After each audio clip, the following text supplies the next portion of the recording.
Madame le secrétaire exécutif de l'UNCDF, Mesdames et Messieurs les représentants des partenaires techniques et financiers, chers collaborateurs, Mesdames et Messieurs, je suis heureux de vous souhaiter la bienvenue au siège de la Banque centrale des États de l'Afrique de l'Ouest à l'occasion de cette table ronde des bailleurs de fonds destinée à réunir les ressources nécessaires au financement de la stratégie régionale d'inclusion financière dans l'UEMOA. Je voudrais saisir cette opportunité pour remercier chaleureusement les partenaires techniques et financiers ici présents qui ont bien voulu répondre à notre invitation. Votre participation importante traduit une fois de plus votre vif intérêt et surtout les bonnes dispositions que vous manifestez à accompagner la Banque centrale dans la mise en œuvre de cet important projet. Je voudrais aussi remercier tout particulièrement Mme Carl Judith, secrétaire exécutif de l'UNCDF, et toute son équipe pour leur précieuse collaboration et leur appui tout au long de ce processus qui a conduit à l'élaboration et à l'adoption par le Conseil des ministres de l'UEMOA du document cadre de politique et de stratégie régionale d'inclusion financière. Mesdames et Messieurs, la rencontre de ce jour revêt une grande importance en raison non seulement de son objet, mais également des enjeux que présente l'inclusion financière, en particulier dans la zone UEMOA, où environ 50% de la population adulte n'ont pas accès aux services financiers, ce qui représente un des taux les plus élevés au monde. Comme vous le savez, les stratégies d'inclusion financière constituent de nos jours un instrument d'accélération de la croissance et du développement économique qui favorise l'insertion des couches les plus vulnérables dans le tissu économique et social des pays les moins avancés. Cette problématique a été bien perçue par les banques centrales qui, au-delà de leur mission originelle, ont commencé à mettre davantage l'accent sur la promotion de l'inclusion financière afin de mieux accompagner les stratégies de développement et d'émergence économique adoptées par les États. En tant que Banque centrale des pays en développement, la BCEAO a très tôt compris l'enjeu de l'inclusion financière et n'a pas été en reste sur ce terrain. En effet, les premiers textes qu'elle a conçus dans ce domaine datent du début des années 90, avec l'adoption d'un cadre juridique portant réglementation des services financiers décentralisés, afin de créer un environnement propice à l'offre de services financiers aux populations exclues du système bancaire. Au demeurant, l'importance de l'accès des populations aux services financiers a été réaffirmée à l'occasion de la conférence de haut niveau organisée conjointement par la BCEAO et le Fonds monétaire international le 20 septembre 2016 au siège de notre institution ici à Dakar, et cela pour toute la région de l'Afrique de l'Ouest.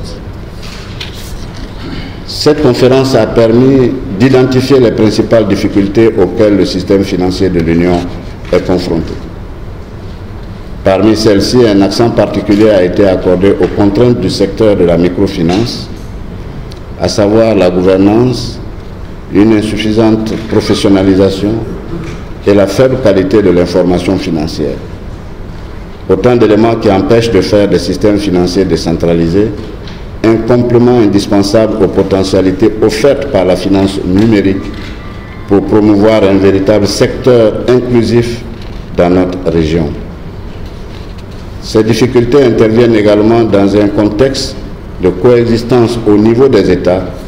de plusieurs stratégies nationales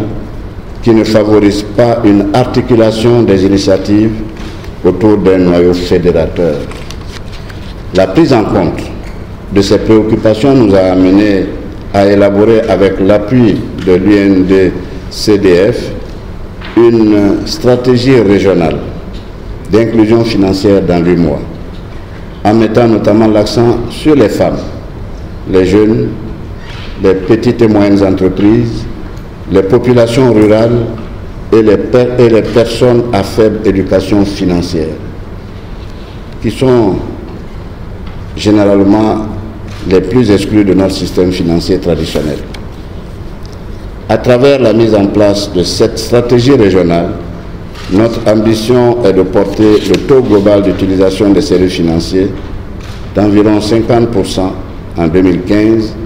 à 75% et même plus à l'horizon 2020. Mesdames et messieurs, la stratégie régionale d'inclusion financière dans 2 mois, objet de notre rencontre d'aujourd'hui, est l'aboutissement d'un long processus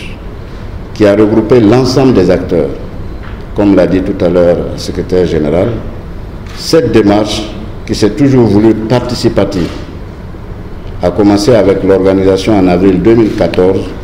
d'un atelier de réflexion sur l'inclusion financière. Suite à cela, sur la période d'août à octobre 2014, nous avons dressé un état des lieux de la situation de l'inclusion financière dans l'Union, par le biais des consultants recrutés par l'UNCDF.